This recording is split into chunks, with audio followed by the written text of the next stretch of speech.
Welcome back to the deep dive. Yeah. You know, we're always trying to cut through all that noise out there, Right. especially with electric vehicles, right? It feels like there's a new model, some new tech breakthrough. Yeah. It's constant, a real fire hose of information. It really is hard to keep track sometimes. Exactly. So today we're focusing on one specific car that's actually a really fascinating case study, the new Mercedes CLA Electric. Yes. Because this isn't just, another EV. It feels like a strategic play. It tells us a lot about where things might be heading. It's definitely more than just the specs. Right.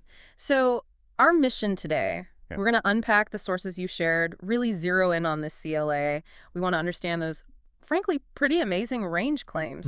The headline numbers. Yeah, and the battery choices they're making, because that's quite interesting too, and why all these details actually matter for you if you're trying to figure out the EV future, or even, what your next car might look like. Absolutely. Yeah. And as you said, it's strategic. Mercedes isn't just pushing out a tech showcase here, offering different battery types. That's a big move. Yeah.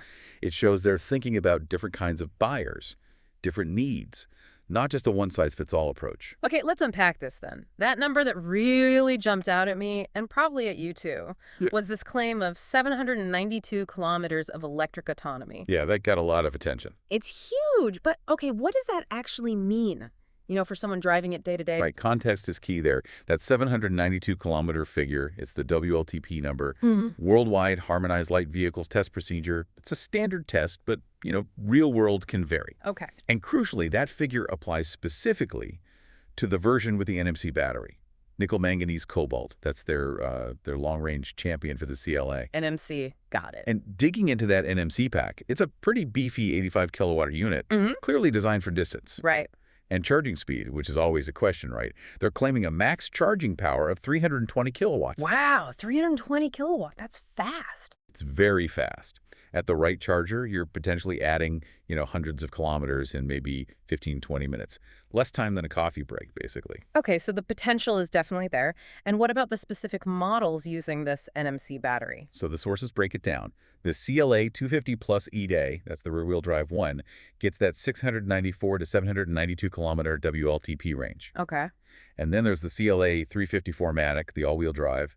Still really strong, 672 to 771 kilometers. Those are serious numbers. It really shifts the conversation about what a sort of compact premium EV can do range-wise. Absolutely. And the tech behind it is interesting, too, how they got that density. Yeah. The sources mention the anodes in this NMC battery mix, silicon oxide and graphite. Silicon oxide, okay. Yeah. And this isn't just a small tweak. They're saying it boosts the gravimetric energy density, basically how much energy you pack per kilogram by 20% compared to their older batteries. 20%. So more power, same weight, maybe even lighter? Yeah. Exactly. More range, better efficiency. Potentially helps with handling, too. Yeah. It's a pretty big step up in the battery chemistry.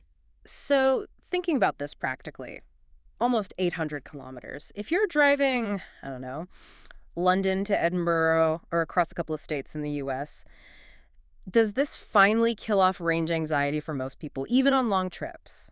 I think for a lot of people, yes. Yeah. Definitely. When you're talking nearly 800-kilometer WLTP, even if real world is a bit less, it means most long trips need maybe one planned stop, if any. Right. It makes EVs feel much more like conventional cars in terms of just getting in and going without constant planning. Now, is range the only hurdle left? Probably not. You've still got charging infrastructure, costs, things like that. Sure, the bigger picture. But for this car, hitting that kind of range number, it's a statement. It removes a big mental block for potential buyers. Okay, that makes sense. But here's where, for me, it gets really interesting. Mercedes isn't just doing NMC. No. Our sources are clear they're also using LFP batteries, lithium iron phosphate. Correct. Which begs the question, why? Why would a premium brand, known for pushing the envelope, use a battery type that's often seen as maybe less advanced or lower density? Seems odd on the surface. It does seem counterintuitive at first glance, but it's actually a very clever strategic move. It's about differentiation. How so? Well, LFP batteries, yeah, they generally have lower energy density than NMC, so less range for the same size or weight. Right. But they have other major advantages, advantages that matter a lot to certain buyers and to Mercedes' market strategy. Yeah, like what? First off, cost. LFP is significantly cheaper to make. Ah, the materials. Exactly. Iron and phosphate are much more abundant and cheaper than nickel and cobalt. Less complex supply chains, too. Okay. So this lets Mercedes offer an entry-level CLA electric at a much more accessible price point.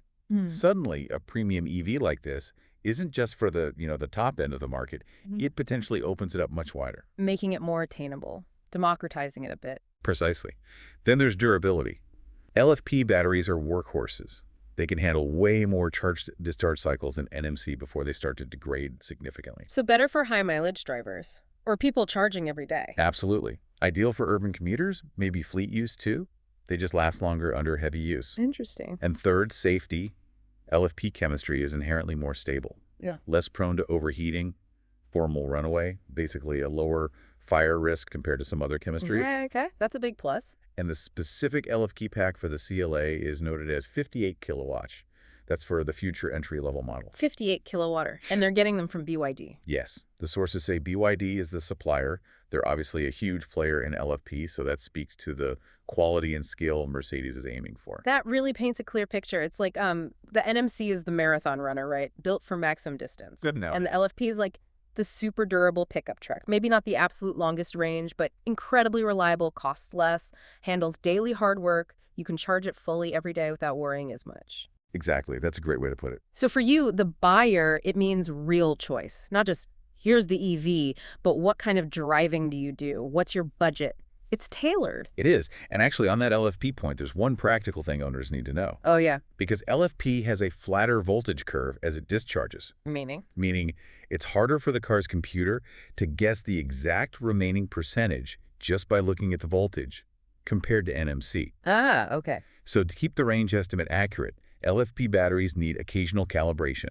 Usually means running it down lowish, maybe 10%, then charging fully to 100%. Like resetting the gauge. Kinda, yeah. Yeah. It helps the battery management system stay accurate. It's a small thing, easily managed, but important for knowing your true range, especially before a longer trip.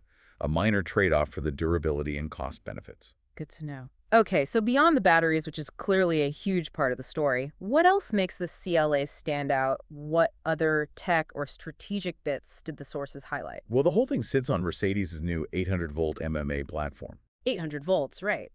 That's key for charging. Absolutely key. It enables much faster DC charging compared to the older 400-volt systems. Cuts down that waiting time significantly at compatible chargers. Nice. The car also has pretty powerful regenerative braking up to 200 kilowatts. So especially in city driving, you get a lot of energy back. Yeah. Helps efficiency, enables that one-pedal driving feel. And then inside, the tech, the MBUX system, now with AI integration like ChatGPT 4.0, Google Gemini. So it's more than just a fancy screen. Oh, yeah. Think proactive navigation that learns your style, finds chargers intelligently, maybe even connects to your calendar. It's aiming to be a proper digital assistant, not just an infotainment system. Interesting. And they've nailed the aerodynamics, too. Drag coefficient of 0.21. Wow, 0.21 is incredibly low. Slippery, very slippery. Helps eke out every last kilometer of range. And practicality-wise, you get a decent trunk, 101 liters. Frunk, always useful. Yeah, and a 405-liter rear trunk. One thing mentioned, though, it's estimated to be maybe up to 200 kilograms heavier than a Tesla Model 3 long range. Heavier? Okay. Trade-off for refinement, maybe. That's often the Mercedes approach, yeah. Using some weight for that solid, quiet luxury feel. Right. So putting it all together, how does this position the CLA in the market, especially that LFP version aiming for a lower price? Is it trying to be a Tesla Model 3 killer, but with a Mercedes badge? I think accessible premium is the target. The LFP version is definitely aimed at bringing the price down, making it a direct competitor to cars like the Model 3, yes. Okay. It's saying you can have the Mercedes experience, the quality, the tech, but maybe with a battery better suited for daily use and a lower entry cost. Do they risk, diluting the brand by offering a cheaper option, or is the market ready for that? It's a calculated risk, but I think they're betting that the combination of the brand prestige with the practicality and durability of LFP will actually attract new customers, people who maybe thought Mercedes was out of reach before. So yeah, looking bigger picture, NMC for range, LFP for accessibility and durability, all on an advanced 800V platform with smart tech. It's Mercedes showing a really nuanced strategy. Yeah. They want to offer tailored solutions, make the EV switch easier and more appealing for a wider range of people. It's about choice. efficiency, and redefining what premium means in this electric era. What a fascinating deep dive. We've really covered a lot, that impressive NMC range, the smart strategy behind the LFP battery, and how Mercedes is offering real choice, not just specs. It shows how complex and tailored the EV market is becoming. Definitely. So as we wrap up, here's something for you to think about. This move towards diverse battery chemistries, especially LFP making EVs more affordable, what does that mean long term, for accessibility globally? And how might it shake up the used EV market down the road? Will people prioritize max range, battery lifespan, or initial cost when buying secondhand? Lots to consider there. Indeed. And if you found this deep dive valuable, maybe learned something new, we'd really appreciate it if you hit that like button. And definitely subscribe to our channel for more insights like this.